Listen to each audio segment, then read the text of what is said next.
A new administration takes over on January 20th, but there are lots of other questions facing the political world for 2021. With us, Dr. Ange-Marie Hancock Alfaro, professor of political science at the University of Southern California. She's the NBC4 political analyst. And Dr.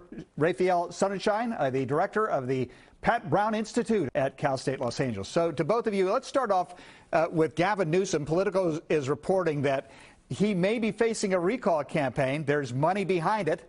People are upset over his response to COVID, over the shutdown. There's a scandal with insurance claims at the state. To both of you, what are the chances that we could be seeing a recall effort against Gavin Newsom, and could it be successful?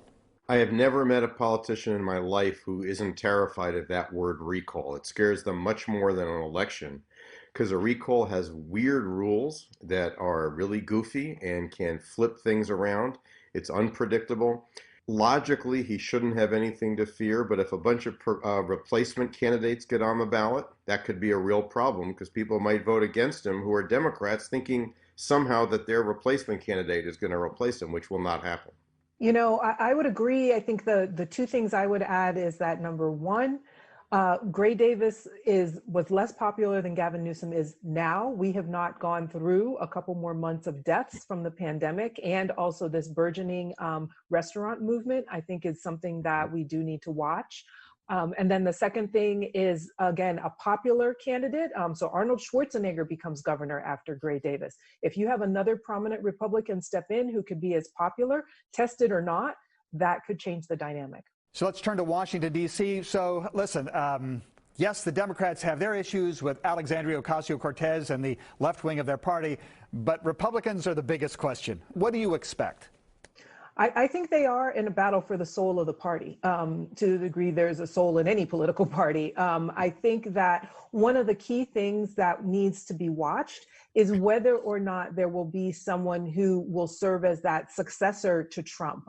Because as many calls as there are for that he might run in 2024, or he might do something else, I don't think that his time in office is going to be repeated. So who is that person who's going to come along and really mobilize that base? And when I see Sarah Palin show up to campaign in Georgia, I see a jockeying in the Republican Party for who's going to be the leader of that wing of the party. And without that wing, I think the traditionalists are going to try and put that genie back in the bottle. I'm not sure they can, but they're going to try.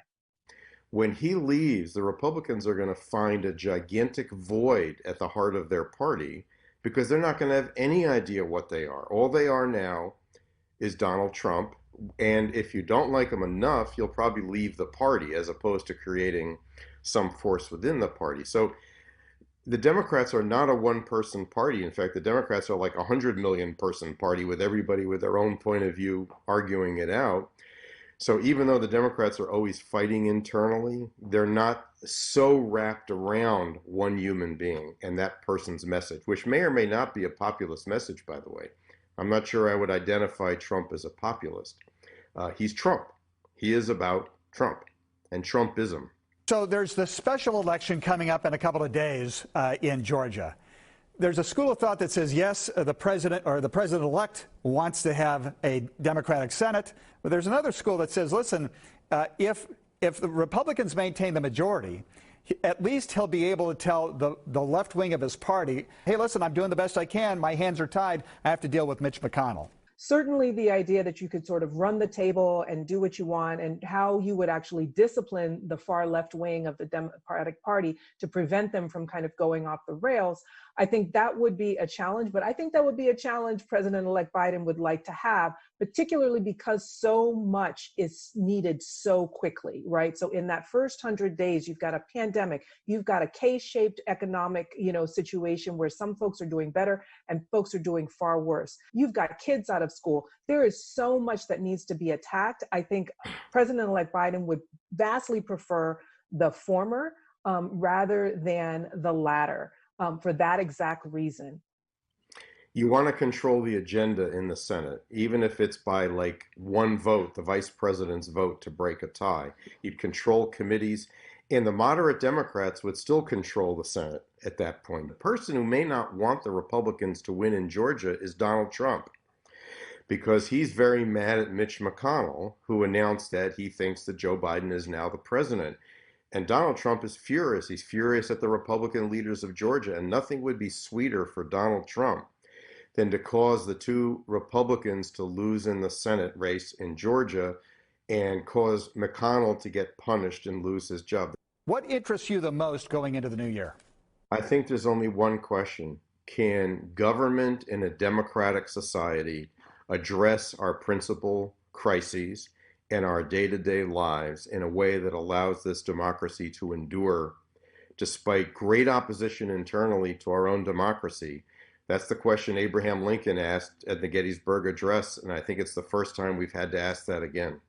Well, I'd be lying as a student and scholar of gender and politics if I wasn't looking forward to looking at and watching how the first woman vice president is going to lead. I think that's going to be a really interesting question. We're going to be tracking it for the next 4 years.